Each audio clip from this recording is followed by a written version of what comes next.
to King!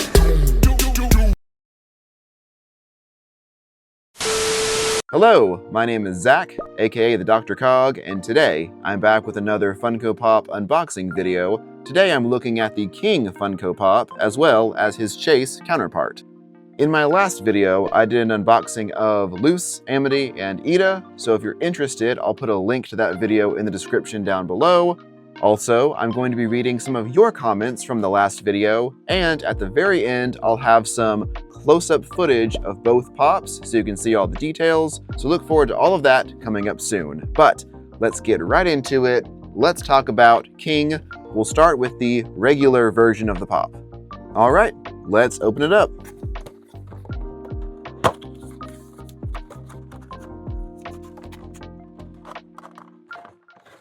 I apologize to all of my inbox collectors, but I must show off the pop. So, he's out.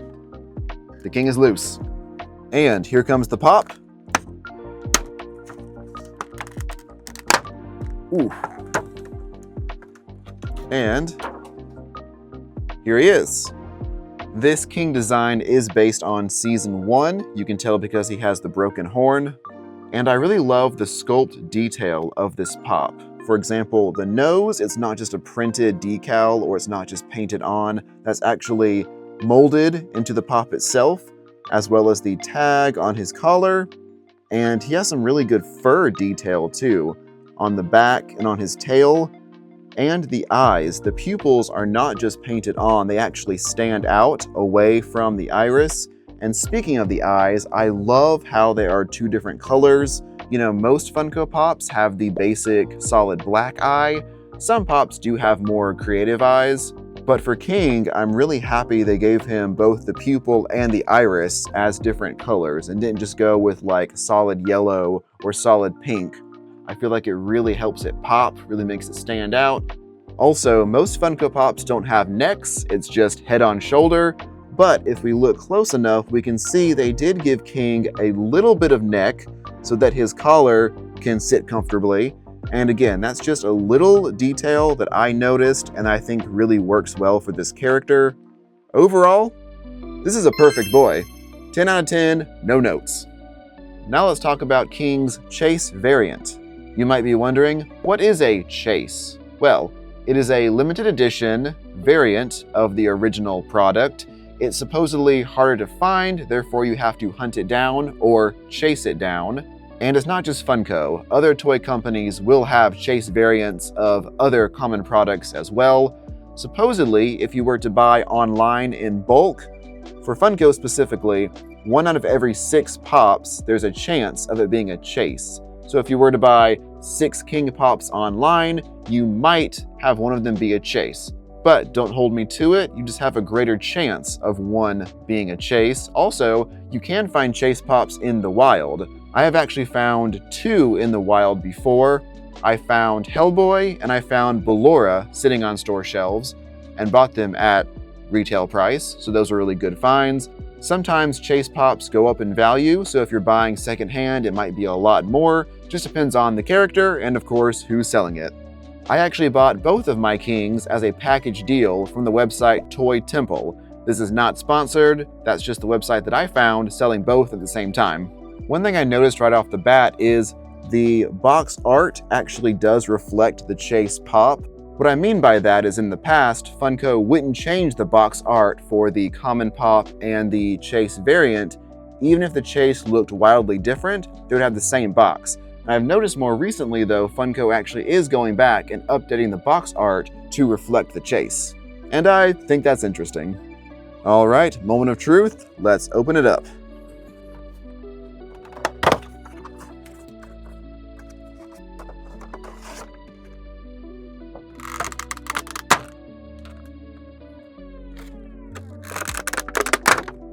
And here is the King Chase Pop variant. King is wearing his Burger Queen crown from the very first episode of the Owl House. I noticed the crown is not just sitting on top of his head. The horns actually are sculpted to accommodate the crown. That's a small detail that might not matter to a lot of people, but It's interesting to me, they didn't just take the regular king head and glue a crown on, they actually did make a new sculpted head. The crown sculpt looks really good. My only criticism of this pop specifically, I wish he was holding Francois. That would just really make this chase pop go from being a good version to a great version. Just the extra little detail of him holding Francois. Funko's chase pops are a real mixed bag for me. I like the unique ones that really justify having two different versions of the same character, and it makes me want to own both of them. But Funko is notorious for doing really lazy chase designs, like swapping out one minor detail or putting on a new decal or keeping the pop the exact same and just color swapping. I hate that stuff so much. I think if you're going to have a chase, make it unique. Overall, I really like this chase, and I do think it's unique enough to justify having two different versions. You know, some pop series don't get chase versions at all, so it is really cool we actually got a chase in the first wave of Owl House Pops.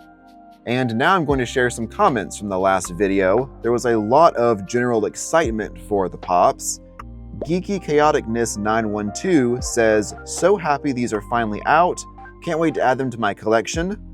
Ollie Sellen, I'm sorry if I pronounced that incorrectly, they said, "I love these Funko Pops. About damn time that we're getting some Owl House merch, hopefully more on the horizon."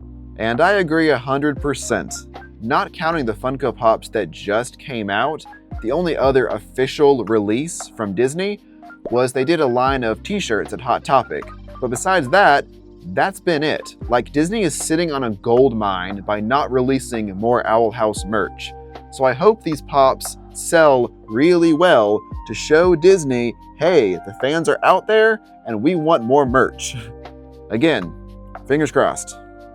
A comment I wanted to bring up was in my last unboxing video, I speculated why Funko chose the character designs that they did.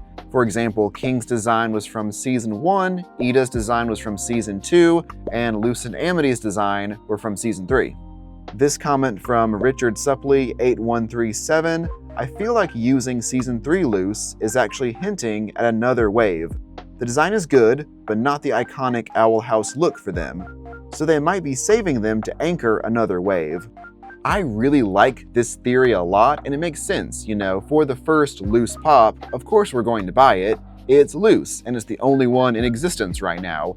But for a potential wave 2, they might do the classic, more iconic Luce look, maybe make the pose more dynamic. I know I criticized that in my last video with the first Luce pop. The pose was very boring, not very interesting. I could see them doing, though, a more unique Luce for future waves coming up. I could see Amity also being an anchor. Like, every wave, we get a new Luce and Amity combo. So I really like this theory. I hope that's the case. And I mean, if they keep putting out more Luce pops, I'm going to buy all of them, of course. So why not? In my last video, I asked you what Owl House characters you wanted to see get the pop treatment. And continuing Richard's comment here, Richard says, "I think Season 1 Luce and Amity with green hair is needed. Hunter and Hunter makes a perfect chase with and without the mask, and Willow and Gus. If we get more Ida, I want Harpy Ida. I don't think Season 1 Ida is different enough from Season 2 Ida to really get another pop, and Lilith and Hootie." I agree on all of those choices, especially the Hunter and Hunter as the Golden Guard. Again, I mentioned wanting unique chase pops. I could see those two being a really good combo. Speaking of Lilith and Hootie, someone brought up a rumor that came out a few years ago. This comment is from Average Studio Art. They said, "Apparently there was a rumor when the original set was rumored that we might get Lilith with the Owl House as a pop town, but that might have been either delayed or canceled, but here's hoping it still happens." And I remember seeing this rumor come out maybe 3 or 4 years ago with a Lilith Owl House combo. Also, Luce and Amity at Grom was a rumored 2-pack as well. So again, I hope these rumors are true. I hope we see all of these pops in the near future. Regarding the box design, I mentioned in my last video how I thought it was interesting that they used the art here from Season 3, Episode 3. Again, that was the episode that started with the Collector having Ida, King, and Luce kind of captured and manipulating them, pretty much using them like toys, like playthings. And I thought that was an interesting choice for the box art. I wanted to bring up this comment from Miles Reset. They said, I guess the idea is that all of them are toys used by the collector, just like in the final episode. And that got me thinking, well, you know, I'm a collector. This king is a toy, and in a way, I'm keeping him captive in a box. So, is this box art directly referencing me as a collector, as a consumer? Because if that is the reason, then whoever designed this box, bravo. Bravo. That is genius. Genius work. And there you have it. Thank you so much for watching this review and unboxing of the 2 King Funko Pops. If you are interested in more Owl House content from me, I am currently working on a sock puppet recap of the first half of the Owl House Season 2. I'm calling it Season 2.1. This is a massive project. It has a full voice cast, lots of different sock puppet characters. That project still has a long way to go. I don't know when it's going to be completed, but I hope that you will subscribe and stick around and watch that video whenever it does come out. You can also follow me on social media. I'm on Instagram and Blue Sky, and I'm here just making videos whenever I can. But once again, thank you so much for watching this video, and I'll see you again soon.